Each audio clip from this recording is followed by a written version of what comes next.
plötzlich ist alles anders. Sie campen vor den Hallen und fragen nach Autogrammen. Kreischen nun meinen Namen, klappen dabei zusammen. Habe nur Machtanfälle, bevor wir angefangen haben. Komm aus nem Redneck-Ort, liebe NASCAR dort, so wie Chevy Ford, wo der Vetter Bob in nem Messlabor seine Päckchen kocht.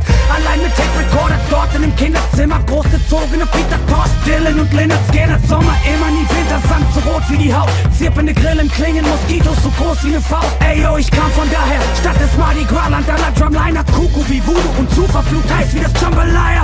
Halleluja, Halleluja, endlich ist es wieder soweit. Hey, hey, hey, ein paar wollen es probieren, hey, versucht ihn zu kopieren, hey, und nun ist es endlich Mahlzeit Für das Original.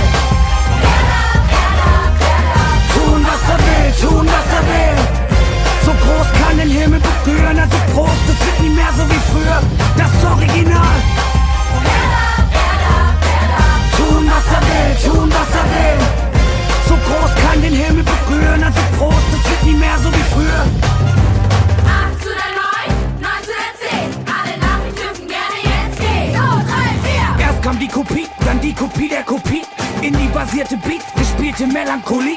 Tagebuch, Poesie, billig klingende Melodie. Yeah. Alle wollen sein wie mein Team, aber wissen leider nicht wie. Komm mit der Boom-Boom-Band im Rücken, Wände zittern. Fühl die Bässe drücken, die Fans im Geländer sich ans Ende schwitzen. Stundenlang Hände schütteln, Küsschen für Mr. Griffey. Kam von Atlanta, Alabama zu den Sümpfen von Mississippi. Yo, mit Schrot in den Flinten, im Suff auf Dosen wir schießen. Bis mich von unten nach oben, so wie nen Krokodilkiefer. Ey yo, vom Trailerpark zum Szenestar, denk jedes Jahr, ging ewig lang.